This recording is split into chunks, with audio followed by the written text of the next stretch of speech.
Pessoal, eu sou Emanuel Silveira da 3D Legacy. Esse vídeo aqui é o vídeo parte 2, continuação do vídeo Descomplicando a impressão do filamento flexível.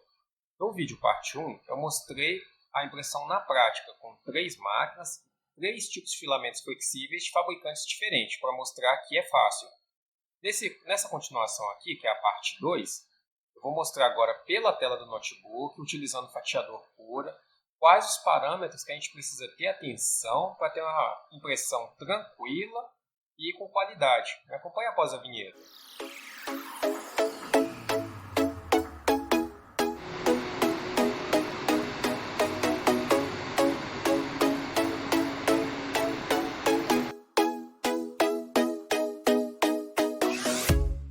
Pessoal, a primeira etapa é chamar uma peça. Depois que você chamar uma peça no fatiador, é selecionar o material. Aqui ele está com a cor roxa, porque eu já selecionei o material TPU. O meu TPU é roxo, o meu PLA é amarelo, o meu ABS é azul. Por padrão no Cura já é dessa forma, mas você pode também alterar no futuro se quiser. Mas não vem ao caso para esse vídeo. Para selecionar o material TPU, você vai clicar aqui no carretel. E em material você clica, depois clica em genérico e aqui você seleciona os materiais genéricos. Você vai selecionar o TPU 95A. Por que você tem que selecionar o material certo? Se tiver com outro material, ou ele vai ter mais densidade ou menos densidade. O que isso afeta? Lá no bico, ou vai sair menos material e dar subextrusão, ou senão vai sair mais material, vai dar sobreextrusão. Todos os dois afetam a qualidade da peça, por isso é muito importante chamar o material certo. Bacana! Resolveu essa questão do material? A próxima etapa são os parâmetros. Mas provavelmente não vai estar mostrando todos os parâmetros que eu tenho aqui. Não vai aparecer para vocês. Como que faz para aparecer? Tem duas formas. Ou vocês vão clicar nesses 3 traços aqui e selecionar RAW, que vai aparecer 100% dos parâmetros. Ou então, como exemplo aqui, vou abrir a aba Qualidade. Quando eu abrir a aba Qualidade, imagine que para vocês não está aparecendo essa opção aqui, ó, largura de extrusão. O que você vai fazer para aparecer ela? Você vai vir em Qualidade, clicar nesse ícone de ajuste. Nele vai mostrar todos os parâmetros que tem na aba Qualidade. Aí está aqui, ó, largura de extrusão. Se não estiver aparecendo, ele vai estar desmarcado, basta marcar. A lista é bem extensa. Se você tiver com dificuldade de encontrar, você pode vir aqui e digitar o nome do parâmetro que vai aparecer só ele. Aí facilita a busca. Beleza. Aqui eu estou falando de qualidade, mas em parede, superior, preenchimento, qualquer aba dessa aqui, se estiver faltando algum parâmetro, é só clicar neste ícone de ajuste. Bacana. Agora, como vocês já sabem como mostrar os parâmetros que vai estar faltando, vamos agora para a configuração propriamente dita. Os meus clientes, o processo deles é bem rigoroso. Então, em vez de usar 0.2 de camada, eu utilizo 0.1. Mas essas configurações que eu vou mostrar, você pode imprimir com 0.2 que vai trabalhar com qualidade da mesma forma.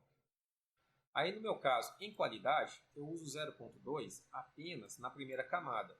As demais camadas eu utilizo 0.1 de altura. O filamento flexível, como ele tem uma certa folga dentro do tubo, do PTFE, quando você manda extrusar o material, não sai 100% a quantidade que você enviou. Então, tem que aumentar um pouquinho na largura de extrusão da parede. Aqui vai estar 0,4, você vai colocar um valor entre 0,44 a 0,46. Para mim, 0,45 foi o ideal. E na parte de cima, para fazer o preenchimento da sua peça, por causa desse probleminha da tração do filamento, aqui em vez de 0,4, você vai colocar um valor entre 0,46 a 0,48. Na aba Qualidade é só isso. Na aba Parede, aqui está 2.0, é porque minha peça exige 2 milímetros para ficar na flexibilidade que eu quero. Esse aqui é a critério de vocês. Você clica aqui que é importante otimizar a sequência de impressão das paredes, a ordem. E na ordem de parede, você vai colocar para começar a imprimir de dentro para fora. Porque o que acontece? Imagina que se eu estou usando 2 milímetros, vai fazer 5 paredes. Se eu começar a imprimir direto do lado de fora, é bem provável que às vezes não tenha filamento no bico na hora que vai iniciar e vai dar falhas na parede. Se você começa de dentro para fora, se tiver qualquer falha, a falha vai aparecer do lado de dentro. Quando chegar do lado de fora, o fluxo de filamento já vai estar contínuo e não vai ter problema nenhum. Então é muito importante você colocar de dentro para fora. Imprimir paredes finas, eu sempre deixo marcado, porque senão pode ficar faltando algumas partes pequenas, alguns cantos. Esse expansão horizontal da camada inicial é na parte de baixo. Não sei se já aconteceu com vocês, tem um termo que a gente chama de pé de elefante. É quando na primeira camada dá uma curvinha bem aqui na parte de baixo. Ela fica um pouco... Imagina que essa peça aqui tem 100 milímetros de comprimento. É como se na parte de baixo ficasse com 101, 102. É por causa do esmagamento das primeiras camadas. Aí você coloca um valor negativo para consertar o esmagamento das primeiras camadas. O pessoal chama isso de pé de elefante. Aí você coloca isso aqui para consertar isso. O alinhamento da costura é na onde que vai começar a impressão de cada linha. Aí no caso aqui, vou pedir para fatiar aqui para vocês. Eu estou colocando para ir na parte de trás à esquerda. Mas fica a critério de vocês e cada peça é uma configuração diferente. Vou terminar de fatiar. Para visualização, ela tem que aparecer nesse canto aqui, ó, atrás à esquerda. Aqui, ó, aqui está a costura, atrás à esquerda. Tem várias outras opções, mas eu não vou explicar nesse vídeo, que também não é o caso. Agora, na aba superior e inferior, eu coloquei 2 milímetros de base e de topo. Uma coisa importante, habilitar a ordem monotônica. O que é a ordem monotônica? Ele faz uma divisão melhor na sequência, na hora de imprimir as partes superiores. Isso aqui faz a parte superior sua ficar mais lisa e evitar dar manchas também. Vocês já viram na parte de cima da peça, quando fica algumas manchas, umas partes ficam mais claras, outras partes ficam mais escuras. Essa opção ordem monotônica conserta isso. Outra coisa que tem que mudar também, porcentagem de sobreposição de contorno. Você vai colocar um valor aqui entre 16% a 20%. Isso aqui ele aumenta um pouquinho no fluxo do contorno da peça. O que é o contorno? O contorno são essas paredes vermelha e verde.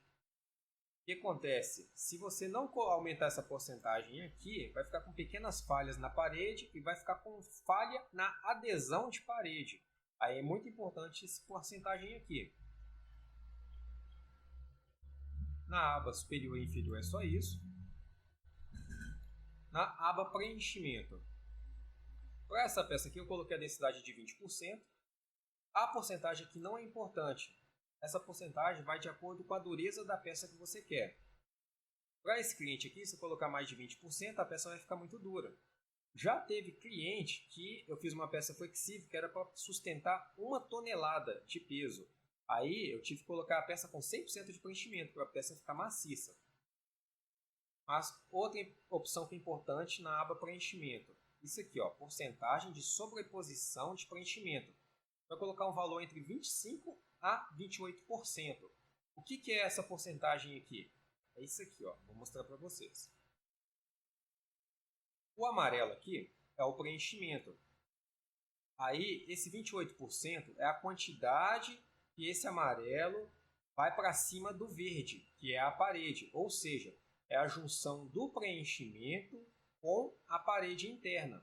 Se você colocar uma porcentagem baixa, o preenchimento não vai ter uma adesão boa com a parede. Aí você vai ver que vai ficar meio que um buraco mesmo entre preenchimento e parede. Aí essa porcentagem que conserta essa falha. Outra opção importante é o preenchimento antes da parede. Se você marcar o preenchimento antes da parede, o preenchimento vai ter uma adesão melhor com a parede. Só que é um detalhe, se você estiver utilizando parede muito fina, o seu padrão de preenchimento pode aparecer um pouquinho na parte de fora. Se você colocar no mínimo entre 4 a 5 paredes, não tem problema colocar para fazer o preenchimento primeiro. O padrão não vai aparecer do lado de fora. Se você desmarcar essa opção, ele vai fazer primeiro a parede, o externo, as paredes, e depois vai fazer o preenchimento. As paredes vão ficar lindas, perfeitas. Porém, o preenchimento não vai ter uma adesão tão eficaz com a parede. Na aba preenchimento, é só isso. Na aba material, para a primeira camada eu coloco 225 graus de temperatura do bico e as demais camadas 220. Para a mesa, a temperatura inicial eu coloco 58 graus, você pode colocar 60, não tem problema. Nas demais camadas, você pode colocar qualquer valor entre 50 a 60 graus, que vai aderir muito bem. No fluxo, não precisa de alterar fluxo, pode deixar 100%. Velocidade, aqui que está o detalhe. Você vai, dependendo do modelo da sua impressora, no caso aqui a gente está falando de impressora Bowden, você vai utilizar a velocidade de 10 a 20 milímetros por segundo. Acima de 20, você corre o risco do entupimento ou embolar filamento e perder a impressão. A velocidade de percurso, a minha aqui está 100. Isso aí vai de acordo com a capacidade da sua impressora. Você vai usar algo entre 80 a 150 milímetros por segundo. Camada inicial, eu deixo um pouquinho mais baixo, eu deixo só 9 milímetros para ter uma ótima adesão da peça na mesa. O skirt ou brim eu coloco 12. Salto Z é a velocidade quando o bico levanta e vai para um outro, ele faz a viagem e depois desce. A velocidade de subir e descer é essa aqui, 5 milímetros. Aceleração da impressão vocês não precisam de configurar. Aqui eu deixo marcado que com esse valor aqui eu consigo diminuir a vibração da impressora. Em percurso é muito importante. Você pode habilitar a retração, o ideal é deixar desabilitado. Só que se você deixar desabilitado, pode dar um pouquinho de string na peça. Mas se você habilitar, a distância da retração deixa entre 1 e 1,5 no máximo. Se passar disso aí, vai embolar e vai entupir filamento. A velocidade de retração você vai deixar em média de 25 a 35. No modo Combine, você deixa não no contorno. Coloca para evitar partes impressas na viagem e evitar suporte no percurso. E você vai colocar salto Z ao retrair. O que é o salto Z a retrair? Sabe na parte superior das suas peças, que às vezes fica com uma linha marcada? Tipo assim, se a peça é quadrada tem um risco em diagonal na peça? Então, é porque essa opção aqui não está marcada. O que isso aqui faz? Para evitar esses riscos, essas linhas que ficam cortando a peça. Esse salto Z, junto com ele, você tem que marcar a altura que você quer que faz o salto. Se você está usando uma camada de 0.1, você coloca 0.2. Se você está usando uma camada de 0.2, você coloca uma altura de 0.4. Esse valor aqui, comumente, é utilizado sempre o dobro do valor da altura de camada. O que é isso? Quando você marcar essa opção, quando o bico tem que fazer uma viagem de um ponto da peça para o outro, ele vai subir, vai passar por cima da peça sem encostar na peça e depois vai descer. Se essa opção não tiver marcada, o bico não sobe, ele vai de um ponto ao outro passando por cima da peça e marca ela. Basicamente, na aba percurso é isso. Na aba refrigeração, é a velocidade do fã que resfria a peça, aquele vento que sai perto do bico. Ou você deixa desligado, ou você coloca no máximo 40% de potência. Aí, ó, velocidade regulada da ventoinha na camada 4, o que quer dizer? E aqui, ó, velocidade inicial da ventoinha. Na camada 0, vai estar 0%. Se eu coloquei 4 camadas, quer dizer que a cada camada ele vai subir 25% de potência. Aí, então, na camada 0 vai estar desligado, na camada 1 vai estar 10%, na 2, 20%, na 3, 30% e na 4, 40%. Isso aqui faz isso para a velocidade e aumentando aos poucos de forma gradual, para o bico não sentir uma mudança radical de temperatura instantânea, para evitar aquele erro na tela do print all runway, sabe? Por exemplo, aqui, numa outra situação, imagina você está imprimindo PLA e aqui está com 100% de potência e aqui está 1. O que acontece? Assim que ele sai da camada 0 para a camada 1, já vai ligar direto a potência de 100%.